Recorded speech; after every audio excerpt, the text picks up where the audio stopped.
Hey guys, Tom with BuyMeAniPhone.com back at you today, and as you can see, we're here in the den.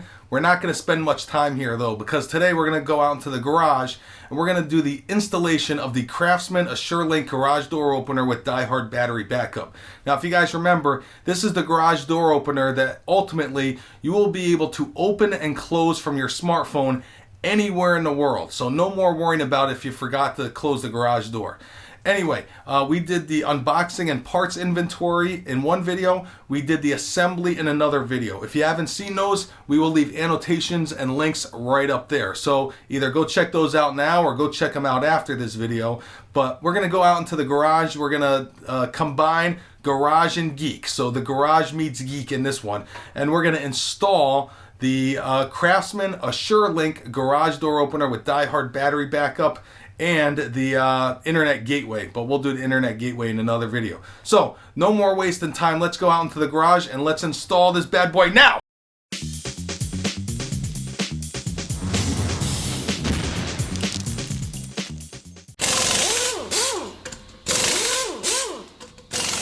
Okay guys, so here is where it may start to get a little bit different for some of us.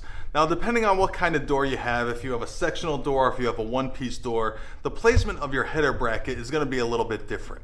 Okay, but I've already had a garage door opener in here, so I just took down the old header bracket and put up the new header bracket. So just to kind of give you an idea on zooming out on this, okay, if I don't fall off the ladder, okay, you're going to want to install that header bracket. Okay, now in the instructions it's got all the dimensions and everything. I'm not going to go over the dimensions only because like I said, some of our garage doors are going to be different. I have an aluminum sectional garage door. You may have a one-piece wood garage door. So kind of refer to the owner's manual on that. So that is step one of installation. And now what we're going to do is we're going to go on to step two, and we're going to attach the end of the garage door opener to that header bracket. So I'm going to get ready for that, and we'll be right back to show you how that goes in. Okay guys, so here is step 4 of the installation process after installing the header bracket. And we've got the garage door opener kind of leaned up. We've got it on some styrofoam there so it doesn't get all scratched up. And we've got it leaned up against the header. Now what we do is we take one of these clevis pins, okay, and I'll see if I can get around there. Just slide it through there, okay, to hook the rail to the header, okay, and then put one of these brackets through. That's it. That is step number 4. So pretty simple. Now you may need someone to help you if this rail does not clear your spring here. They may have to hold it up on a ladder or something like that. Just be really careful, guys. I don't want you guys falling off ladders or anything. So we're going to move on to the next step. We've got that set up and it's starting to look like a garage door opener. So we'll be right back.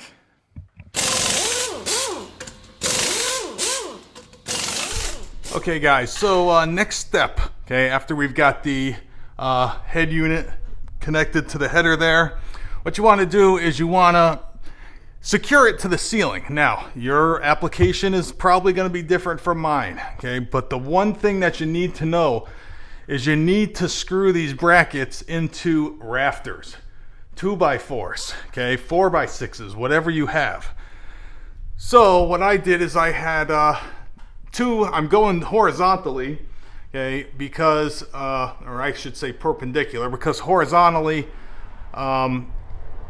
I wasn't hitting a rafter, so as you can see, that's where the bar was before, and it's kind of set back a little bit more. So this is my contraption. I put that together and then simply screwed bolted the bolts to the top of the garage door opener. Now you may be saying, what's that middle piece in the middle, Tom?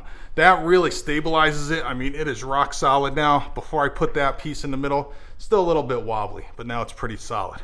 So that is this step, and we will move on to the next step, and I'll show you kind of where we are after that. So we'll talk to you soon.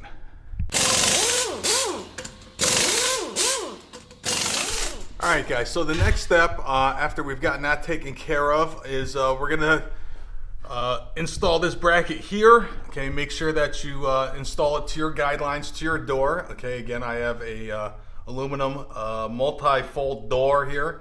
Okay, and then you're gonna attach the arm to the trolley up top there. Okay, that's just a regular cotter pin.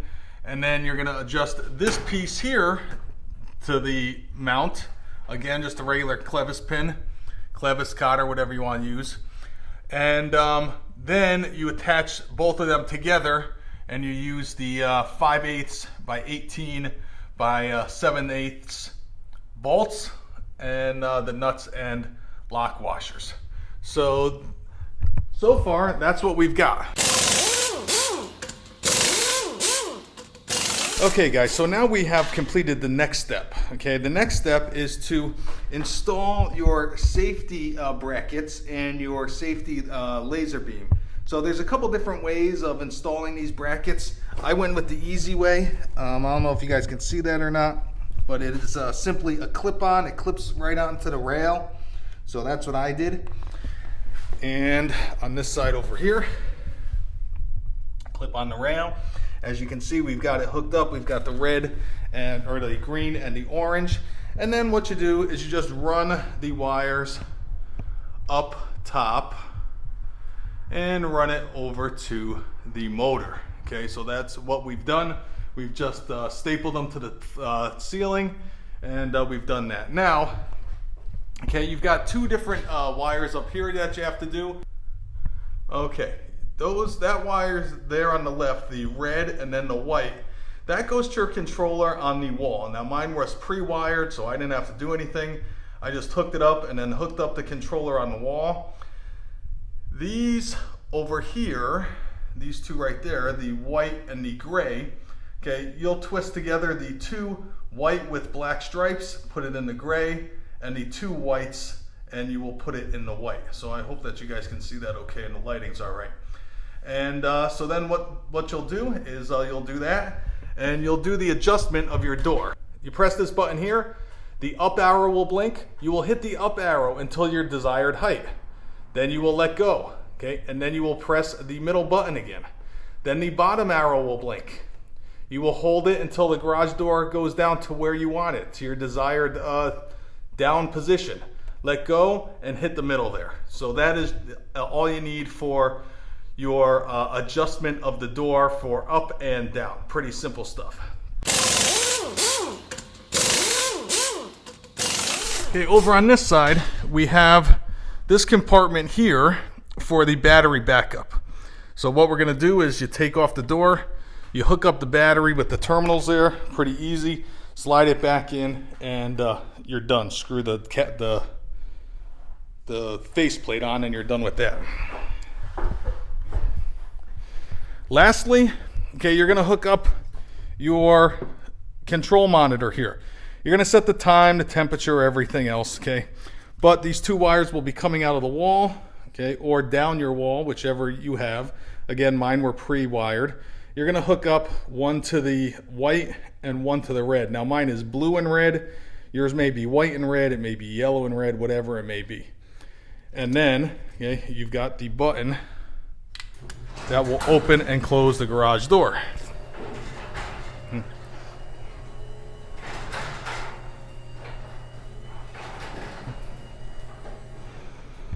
What do you think of that, Kins? What do you think? Cool? And then obviously we press the button and it closes the door. Now guys, you can set this up a number of different ways. You can set it up to have the light go on motion sensor. You can have the door close after a certain amount of time. See, I've got it set up to where the door will close after 10 minutes if it's not closed already.